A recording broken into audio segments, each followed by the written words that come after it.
I want to talk to you about something that I think it's super important, and I think you will be blessed from it. And it's the story of Judas. And the more I dig into it, the more I realize it is way more complicated than we like to think. And a lot of times we look at it from the surface, and we have a different perspective. And if I were to ask all of you right now, where do you fall on two sides, right? You have two sides. One is that he was never saved. And people will use terms like, well, he called Jesus rabbi. He never said my Lord. And others would say, well, maybe he was saved and just a sinner who never repented. But either way, whichever side you're on, I think those are surface conversations. And if that is the focus of your conversation when it comes to the Judas story, then you missed the plot. Because I think it is in the Bible for a greater purpose. And the more you pull on that thread, the more you realize it is more applicable to us than we like to think. Because when we think of the story the way it is, our first initial reaction is to say, well, I would never do that. Like, how could you call yourself a follower and you betray Jesus the way Judas did? And nobody want to call themselves a Judas, right? That's why you don't see too many people walking around with that name.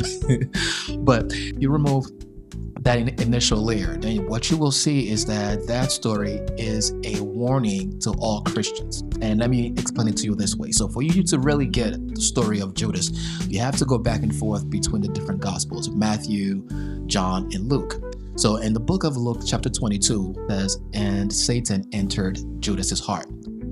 The devil got into him to make him want to betray Jesus. But then if we get to Luke chapter 22 and verse 17, I believe, we see Jesus sitting around with the disciples, all of them. Jesus said, the devil came to sift you out, but I have prayed for you that your faith will not fail. Now, a lot of times people look at that story or that statement and believe Jesus was only talking to Peter. But the you in that passage is plural. He's referring to all of the disciples. So which means Jesus also prayed for Judas. He prayed for Judas, that knowing that the devil's going to come at all of them.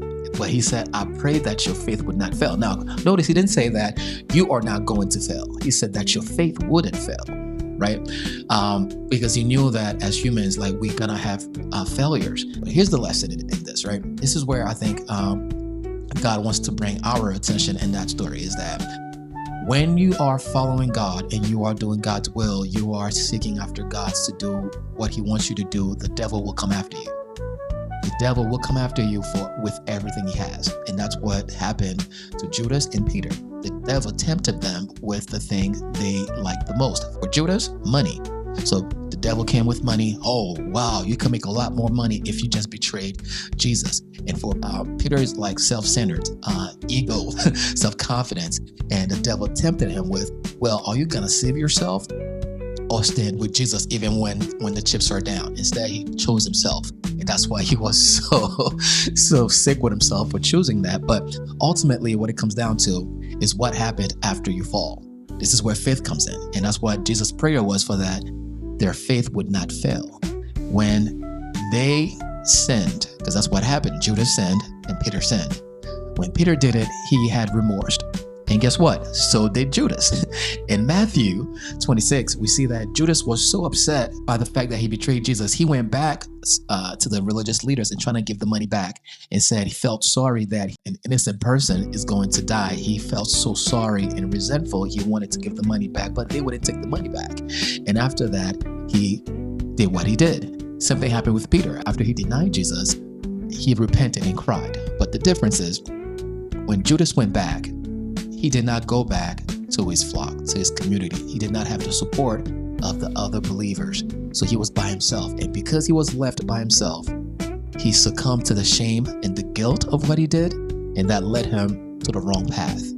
Whereas Peter, even though he rejected Jesus, also he sinned.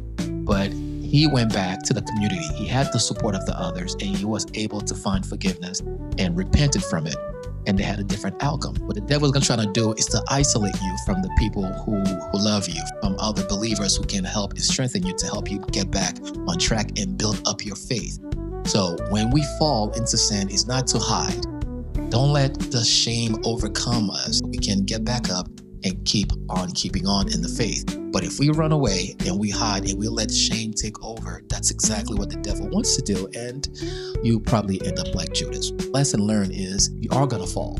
But Jesus' prayer was not that we don't fall, it's that our faith would not fail, to know that we have a high priest praying, advocating on our behalf, and we can always find forgiveness in Jesus.